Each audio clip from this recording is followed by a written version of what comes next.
ठीक हो?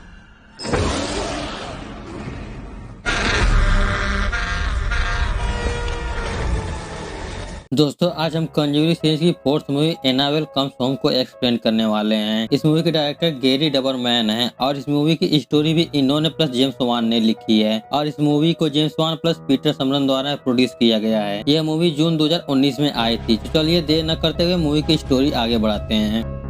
Movie start होती है एनाबेल डॉल से, जहां पर वह एक ओल्ड लेडी उस डॉल को अपनी बेटी डेबी को गिफ्ट की होती है। एनाबेल डॉल जब से डेबी के पास होती है तब से डेबी को वह डॉल अजीब तरह से हंट कर रही होती है। उन्होंने लेट नहीं किया और फौरन ही एड और लॉरेन को बुला लेते हैं और उन्हें इस एनाबेल डॉल की सारी हरकतें बताते हैं। यह सब सुनने के बाद वे कहते हैं कि ये वो चीज है जिसका कोई इंसानी वजूद नहीं है, एक शैतानी चीज है और इस डॉल पर शैतान का कब्जा नहीं बल्कि इसे जरिया बनाया गया था। शैतान कभी भी चीजों पर कब्जा नहीं करते, वह इंसानों पे करते हैं और वो आप पर हावी होना चाहते थे। डेवी कहती है कि अगर ऐसा है तो इसे मिटा देना चाहिए। लॉरेन कहते हैं कि इससे हालात और भी खराब हो जाएंगे, अच्छा होगा ये डॉल हमारे पास रहे। फिर वारेंस उस डॉल को लेकर वहाँ से जाते हैं। आगे चलकर रास्ता बंद होता है क्योंकि वहाँ पर एक्सीडेंट हुआ होता है, तो इन्हें अब दूसरे रास्ते से जाना पड़ेगा। आगे जाने के बाद इनकी कार खराब हो जाती है। एड जाता है बोनट को खोलने के लिए ताकि वो कार को ठीक कर पाए। तभी लॉरेन को अपनी कार में उसी लड़की की सोल महसूस होती है जिसका अभी अभी एक्सीडेंट हुआ होता है। वह कहती है कि मुझे तुम्हारी डॉल पसंद आई। फिर वह गायब हो जाती है। तो लॉरेन बाहर देखती है तो वहाँ पर मेरी विल का कब्रिस्तान होता है और वहाँ पर बहुत सारी आत्माएं भी होती है। तभी कब्रिस्तान की सारी आत्माएं एड के पास आ जाती हैं और एड को धक्का दे देती है। उसका ट्रक से एक्सीडेंट होने वाला होता है लेकिन वह किसी तरह बच जाता है। तभी ट्रक का ड्राइवर आता है और कहता है कि आई एम सॉरी, मेरा ट्रक कंट्रोल से बाहर हो गया था, मुझे ऐसा लगा कि कोई और ही चला रहा है। यह सब देखकर लॉरेन समझ जाती है कि ये सब डॉल करवा रही है। वो भटकती आत्माओं को अट्रैक्ट करती है। फिर वह सब उसे घर लेकर आते हैं। उस डॉल को अपने म्यूजियम में ले जाते हैं जहाँ पर और भी काफी वैसे ही भूतिया चीजें होती हैं और इसे भूतिया म्यूजियम भी बोल सकते हैं। और वह सब उस डॉल को फादर की मदद से एक चेयर पे रखते हैं, लेकिन उसे वहाँ पर हरकतें स्टार्ट होने लगती है, जैसी गाड़ी अपने आप उल्टी ही चलने लगती है। फिर सभी उसे चर्च से मिले एक कांच के पवित्र बॉक्स में रख देते हैं क्योंकि इसके लिए सिर्फ प्रार्थना काफी नहीं है और वह शैतान कैद हो जाता है। वारेंस के कलेक्शन रूम में दुनिया भर की सारी शापित चीजें और भूतिया चीजें मौजूद हैं। इन्हीं की वजह से वारेंस हर हफ्ते फादर से प्रेयर करवाते हैं ताकि सब कुछ ठीक रहे। वारेंस के हिसाब से इनके म्यूजियम में सबसे खतरनाक चीज एनाबेल डॉल ही है। फिर कहानी एक साल बाद शिफ्ट होती है जहाँ पर उनकी बेटी जूडी नाश्ता कर रही होती है और यहीं पर न्यूज़पेपर में इसके माता पिता के आर्टिकल भी छपे होते हैं। हीरो या ढोंगी वारेंस एक केस की तहकीकात में बाहर जाते हैं दूसरी जगह पर और उन्होंने अपनी बेटी की देखभाल के लिए एक बेबी सीटर मैरी एलन को भी हायर किया होता है जो कि जूडी का ख्याल रखेगी। फिर मैरी उसे लेकर स्कूल में जाती है। जूडी को यहाँ पर एक फादर की स्पिरिट दिखती है और वो अपनी क्रॉस को निकालती है। फिर वो स्पिरिट गायब हो जाती है। इधर मैरी सुपरमार्केट से जूडी के बर्थडे के लिए केक का सारा सामान ले रही होती है। यहीं पर उसकी एक दोस्त डैनियला मिलती है और वो वारेंस के घर में आने के लिए कहती है ताकि वो भूतिया चीजों को देख सके, लेकिन मैरी उसे मना कर देती है। फिर वो सारा सामान लेकर काउंटर पर बाय करने के लिए जाती है जहाँ पर उस शॉप का ओनर का बेटा बॉब होता है क्योंकि बॉब में दम है। बॉब और मैरी एक दूसरे को लाइक भी करते हैं। यहाँ पर डेनियला उसे बता देती है कि वो तुम्हें चाहती है। स्कूल में जूडी को सभी उसके माता पिता के कामों को लेकर उसे परेशान करते हैं, इसलिए उसके स्कूल में कोई दोस्त भी नहीं होता है। यहीं पर जूडी को फादर माइकल मॉरिसी की स्टैचू भी दिखती है जिसकी आत्मा उसे हर जगह दिख रही होती है और वो आत्मा उसके पीछे लगी होती है। फिर सभी घर पर आते हैं, केक बना रहे होते हैं जूडी के बर्थडे के लिए। तभी उनके घर के पीछे वाले दरवाजे से डैनियला अंदर आ जाती है और मैरी जूडी से बताती है कि ये डैनियला है जो केक काटने के बाद चली जाएगी। डैनियला जूडी से पूछती है कि तुम्हारे पेरेंट्स यहाँ पर कोई डरावनी चीजें नहीं रखते हैं। जूडी बताती है कि वह लोग सारी चीजों को एक रूम में रखते हैं जहाँ पर किसी को भी जाना मना है। डैनियला कहती है कि क्या हम उसे देख सकते हैं। जूडी बताती है कि नहीं, वहाँ पर किसी को जाना मना है। फिर डैनियला उसे एक गिफ्ट देती है जिसमें एक स्किर्ट होती है। फिर उसे जूडी पहनकर घूमने लगती है और वो बाहर जाने के लिए कहती है। डैनियला कहती है कि तुम दोनों बाहर जाओ और मैं यहाँ केक देख लूंगी। फिर जूडी और मैरी बाहर चले जाते हैं और घर के अंदर डैनियला उस म्यूजियम को ढूंढने लगती है और वो उस दरवाजे के पास पहुंच जाती है जहाँ पर वार्निंग लिखा होता है। वह उसे खोलने की कोशिश करती है पर दरवाजा लॉक होता है। वह अंदर की आत्माओं से कांटेक्ट करने की कोशिश भी करती है लेकिन कुछ नहीं होता है। फिर वह घर में उस चाबी को ढूंढने लगती है। थोड़ी देर बाद वो उसे चाबी मिल जाती है। वह उस दरवाजे को खोलती है और वह अंदर जाती है। वह सारी चीजों को देखती है और उन्हें हाथ भी लगाती है, जो कि मना होता है क्योंकि इसके अंदर चुल मची होती है। फिर वो अपने पिता की फोटो को एक जगह पर रखकर उनकी आत्मा से कांटेक्ट करने की कोशिश करती है। वो अपने डैड से बात करना चाहती है। फिर वो हार कर वापस जाती है, तभी एनाबेल डॉल पलट जाती है। वो उसके पास जाती है, वहाँ पर चेतावनी लिखा होता है। फिर डेनियला बिना सोचे समझे उस केस को खोल देती है और एनाबेल को बाहर निकालती है। तभी इनके घर का सायरन बजने लगता है क्योंकि इनका केक जल गया होता है। वो जल्दी जल्दी में एनाबेल को लॉक नहीं कर पाती है और वहाँ से चली जाती है। यहाँ पर एनाबेल आजाद हो जाती है। फिर डेनियला जूडी के साथ बाहर होती है और मैरी फोन पर पिज्जा ऑर्डर कर रही होती है। तभी उसके घर की बेल बजती है। वह दरवाजा खोलती है तो वहाँ एनाबेल होती है और वो कहती है क्या एनाबेल घर से बाहर आ सकती है खेलने के लिए। मैरी कहती है कि तुम गलत घर पे आ गई हो, यहाँ पर कोई एनाबेल नहीं रहती है। जिस पर वो कहते है कि नहीं, वह इसी घर में रहती है, वो तुम्हारे पीछे है। फिर मैरी पीछे देखती है तो वहाँ पर कोई नहीं होता है। जब वो बाहर देखती है तो वो लड़की भी वहाँ से गायब हो गई होती है। फिर वो बाहर चली जाती है। तीनों बात ही कर रहे होते हैं, तभी डेनियला को उसके पिता की आत्मा दिखाई देती है। वह तुरंत ही अंदर जाती है और अपने डैड को ढूंढने लगती है, लेकिन उसे कुछ भी नहीं मिलता है। तभी जूडी को एक साया दिखता है। वह उसके पीछे जाती है। यह वेडिंग ड्रेस वाली द ब्राइट होती है जो जूडी को मारने के लिए आती है। तभी जूडी उसकी तरफ क्रॉस को कर चिल्लाती है और उसकी आवाज सुनकर मैरी उसके पास आती है और देखती है कि जूडी प्रेयर कर रही होती है। जूडी उसे बताती है कि मैं डर गई थी, मुझे भी मॉम की तरह आत्माएं दिखती हैं और वो मुझे हर जगह दिखती हैं। मैरी बताती है कि भूत भी कभी इंसान ही थे, जरूरी नहीं है कि मिलने वाला हर शख्स बुरा हो, तो सारे भूत भी बुरे नहीं होते हैं। यहाँ पर एक बात समझ में आती है कि जूडी के अंदर लॉरेन की पावर होती है जिससे वो आत्माओं को देख और उनसे महसूस भी कर सकती है। डेनियला वारेंस के एक केस की फाइल को देख रही होती है जिसमें कि एक लड़की की फोटो होती है। वो बिल्कुल मैरी की तरह होती है और उस लड़की को फेरीमैन ने मारा होता है। यह देखने के बाद वो लोग सभी फाइलों को देखने लगते हैं जिसे कि वारेंस ने सुलझाया होता है। यहीं पर डेनियला का एक मोरिनर ब्रेसलेट दिखता है। जूडी उसे बताती है कि यह गुजरने वाले लोगों से आत्माओं से कांटेक्ट करता है। इस पॉइंट को याद रखना, आगे काम देगा। वारेंस ने कई सारे केसेस को सॉल्व किए होते हैं। यहीं पर डेनियला जूडी से एनाबेल डॉल के बारे में पूछती है तो जूडी उसे मना कर देती है कि तुम उसके बारे में बात मत करो, वह किसी वजह से कैद है। फिर सभी टाइम पास के लिए फ्रीली मेली गेम खेल रहे होते हैं। तभी इनके घर की बेल बजती है और मैरी जाकर देखती है तो वहाँ पर बॉब होता है जो कि मैरी से मिलने के लिए आया होता है क्योंकि डेनियला उसे बता दिया होता है कि आज रात मैरी वारेंस के घर पर मिलेगी। तभी वहाँ पर पिज्जा बॉय आता है और मैरी पैसे लेने के लिए चली जाती है। पिज्जा बॉय बताता है कि तुम्हें इसे इम्प्रेस करने के लिए कोई रोमांटिक सा गाना गाना चाहिए। फिर वहाँ से बॉब चला जाता है। फिर जूडी टीवी देख रही होती है, तभी उसकी टीवी बंद हो जाती है। वह रिमोट को ढूंढने लगती है, तभी उसे एनाबेल डॉल दिखती है जिसकी वजह से वह हैरान हो जाती है क्योंकि वह जानती है कि एनाबेल क्या चीज है। तभी वहाँ पर मैरी और डेनियला आते हैं उसका केक लेकर और सभी बर्थडे सेलिब्रेट करते हैं। तभी बॉब बाहर गिटार लेकर गाना गा रहा होता है मैरी को इम्प्रेस करने के लिए। वह बहुत ही अच्छा गाता है। फिर सभी उससे मिलने के लिए जाते हैं। तभी बॉब के पास धुआं उड़ता है और उसमें से हेलाउंड बाहर आता है। उससे बचने के लिए बॉब भाग जाता है। फिर सभी बाहर आते हैं तो बॉब नहीं मिलता है। फिर मैरी डेनियला को भी बाय बोलकर अंदर चली जाती है। डेनियला यहाँ से जा रही होती है, तभी वो देखती है कि उसकी जेब में वह चाबी अभी भी है। वह उसे लौटाने के लिए पीछे के दरवाजे से फिर अंदर जाती है जहाँ पर वो म्यूजियम के पास पहुँच जाती है और उसका दरवाजा इस बार अपने आप ही खुल जाता है। फिर डेनियला भी बिना सोचे समझे अंदर चली जाती है और वो देखती है कि एनाबेल अपनी जगह से गायब है। फिर वो मॉर्नल ब्रेसलेट में अपने पिता की फोटो लगाती है और उनसे बात करने की कोशिश करती है। तभी एक चेयर वहाँ पर हिलने लगता है और उसके पिता भी दिखते हैं। उसे लगता है कि वो उसके पिता है, लेकिन हम जानते हैं कि वो क्या चीज है। फिर उसके पिता कहते हैं कि तुमने मुझे मारा है, तुम्हारी गलती है, और उसका चेहरा भयानक होता है। डेनियला डर कर दरवाजे के पास जाती है लेकिन दरवाजा बंद होता है। इधर बॉब मुर्गियों की जगह पे छिपा होता है और उसे हेलाउंड बाहर ढूंढ रहा होता है। दूसरी तरफ मैरी किचन में काम कर रही होती है। तभी टेबल से एक ग्लास गिर जाता है और वो उसे साफ करने लगता है। उसे म्यूजिक बजने की आवाज आती है और वो जाकर देखती है जूडी सो रही होती है और उसके पास वो एनाबेल डॉल को देखती है। वह हैरान जरूर होती है पर इसे इग्नोर कर देती है। इधर बेचारी डेनियला फंसी होती है भूतों के बीच में और उसे एक टीवी दिखती है जो उसका भविष्य दिखाती है। तभी वहाँ पर एक मंकी टॉय गिरता है और अपनी हरकतें करने लगता है जिससे वह डर जाती है। इधर मैरी अपना काम कर रही होती है, तब उसे आवाज सुनाई देती है। वह उस तरफ जाती है जहाँ पर रिकॉर्डिंग टेप बज रही होती है। तभी वहाँ पर लाइट चली जाती है और उसके पास एक कॉइन आता है और उसके पीछे एक आत्मा होती है। वह आगे बढ़ती है जहाँ पर उसे फेरीमैन की आत्मा दिखती है। वह काफी ज्यादा डर जाती है और वहाँ से भागने लगती है, लेकिन वह उसे आत्मा अपने पास सांस खींचने लगती है। तभी वो टॉर्च को उसकी तरफ जलाती है तो वहाँ पर कोई नहीं होता है। वह डर कर जूडी के कमरे के पास आती है लेकिन दरवाजा अंदर से बंद होता है। तभी जूडी को कोई जोर से खींचता है जिसकी वजह से उसकी आँख खुल जाती है। तभी वह एनाबेल डॉल को अपने चादर में देखती है और उसे फेंक देती है। तभी उसे एनाबेल का साया दिखता है जो कि धीरे धीरे बड़ा होता है और एनाबेल का विशाल उस पर अटैक कर देता है। फिर जूडी दरवाजा खोलकर बाहर आती है। मैरी और जूडी यहाँ पर फंस जाते हैं। तभी वहाँ पर लॉरेन का फोन आता है। मैरी उन्हें बताती है कि जूडी ठीक है। तभी लॉरेन कहते हैं कि एनाबेल से मैं बात कर सकती हूँ, तुम्हें उसे एक आत्मा देनी चाहिए माय डियर। ये लॉरेन नहीं बल्कि वह डीमन होता है जो लॉरेन की आवाज में बात करता है। तभी सारे घर की घंटियां भी बजने लगती है, मतलब एनाबेल ने सारी आत्माओं को रिलीज कर दिया है। दूसरी तरफ बेचारी डेनियला फंसी होती है भूतों के बीच में और वो टीवी उसे फिर से भविष्य दिखाता है कि तुम फोन उठाओगे और तुम्हारे साथ।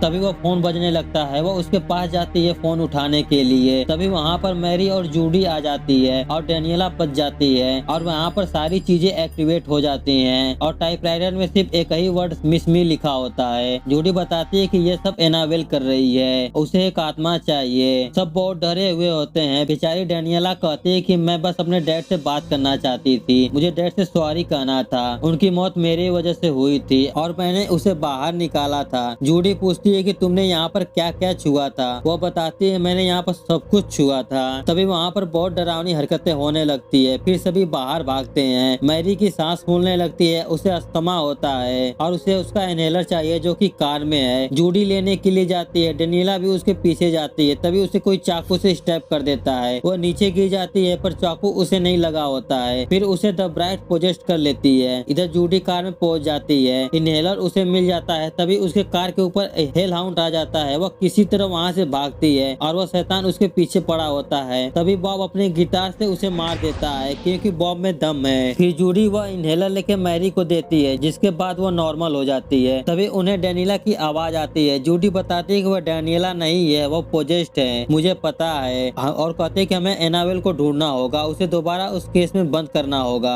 फिर दोनों एनाबेल डॉल को ढूंढने लगते हैं। जूडी को यहाँ पर वही फादर की स्पीड दिखाई देती है जो उसे अपने पीछे ले जाने लगती है। मैरी भी उनके पीछे जाती है और दोनों यही कहते हैं कि सारे भूत बुरे नहीं होते हैं। वहाँ पर एक कबर्ड खुलता है जिसमें वो एनाबेल डॉल होती है। फिर कबर्ड दोबारा बंद हो जाता है। फिर दोनों किसी तरह उसकी चाबी ढूंढ लेते हैं। जब वो उसको खोलते हैं तो वो कबर्ड एक रूम में बदल गया होता है और उसके अंदर मैरी लॉन्टेन लेकर जाती है जहाँ पर हर तरफ कॉफिन में आत्मा होती है। ये आत्मा फेरी मैन की होती है। लास्ट में मैरी को उसी की जैसी एक आत्मा दिखती है जिसके हाथ में वो डॉल होती है। मैरी उससे उस डॉल को लेती है। तभी वो आत्मा जोर से चिल्लाती है और बाहर जूडी प्रेयर कर रही होती है और उसके आगे वो डॉल आकर गिरती है। मैरी उसे कहती है कि जूडी भागो यहाँ से। फिर वो उस डॉल को लेकर भागती है और उसके सामने पोजेस्ट डेनियला आ जाती है जो कि अब बेचारी नहीं होती है और उसे द ब्राइट ने पोजेस्ट कर लिया होता है और उससे मैरी लड़ने लगती है। वह दोनों पर भारी पड़ रही होती है। तभी जूडी वहाँ पर एक प्रोजेक्टर को ऑन कर देती है जिसमें 8 की भूत भगाने की पवित्र मंत्र होते हैं। उसके वजह से सारी आत्माओं थोड़ी देर के लिए कमजोर हो जाती है और डेनियला भी रुक जाती है। फिर जूडी उस डॉल को लेकर रखने जाती है। तभी वहाँ पर केस बंद हो जाता है क्योंकि वहाँ पर एनाबेल का विश्वास आ गया होता है जो जूडी को मारने की कोशिश करने लगता है और मैरी को ये डर समुराई आर्मर परेशान कर रहा होता है। फिर जूडी उस विश्वास के ऊपर क्रॉस रखती है जिसकी वजह से वो थोड़ा कमजोर हो जाता है। फिर मैरी उस डॉल को बंद करने की कोशिश करती है लेकिन वो बंद नहीं होता है और वहाँ पर सारी आत्माएं उनके पास आने लगती है। जूडी उनको क्रॉस दिखाकर किसी तरह दूर रखती है और लगातार प्रेयर कर रही होती है। तभी वहाँ पर डेनियला आ जाती है और वह दोनों मिलकर किसी तरह केस को बंद कर देते हैं जिसके बाद वहाँ पर सब कुछ नॉर्मल हो जाता है। तभी वहाँ पर बॉब आता है और जूडी बताती है कि बॉब ने ही मुझे उस हेलाउंड से बचाया है। यहाँ पर बॉब से मैरी इम्प्रेस हो जाती है। रात भर बॉब यहीं पर रुकता है इनकी रक्षा करने के लिए। सुबह वारिस आते हैं तो जूडी उन्हें सब कुछ बता देती है। जूडी का आज बर्थडे होता है तो जूडी थोड़ा अपसेट होती है। तभी उसके घर पर मैरी डेनियला आते हैं, साथ ही बॉब भी आता है और जूडी के सारे स्कूल के बच्चे भी आए होते हैं जिससे जूडी खुश हो जाती है। फिर लॉरेन डेनियला को लेकर उस रूम में जाती है और उसका फोटो उस ब्रेसलेट से निकाल कर देती है जो कि उससे यहीं पर छूट गई थी। फिर डेनियला उससे माफी मांगती है। लॉरेन उसे माफ कर देती है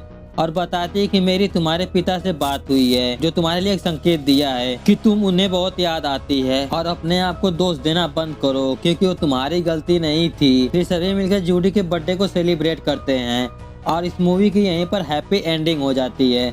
तो दोस्तों ये थी कंज्यूरिंग सीरीज की fourth movie Annabelle comes home, जो जून 2019 को रिलीज हुई थी और इस मूवी की IMDb पर 5.9 स्टार है आउट ऑफ 10। इस मूवी की कुल बजट 27 से लेकर $32 मिलियन थी, जिसने की बॉक्स ऑफिस पर जो की $231.3 मिलियन की कमाई की थी। उम्मीद करता हूँ कि हमारी एक्सप्रेशन आपको पसंद आई होगी। पसंद आई तो वीडियो को लाइक करें और ऐसे ही वीडियो देखने के लिए इस चैनल को सब्सक्राइब करें।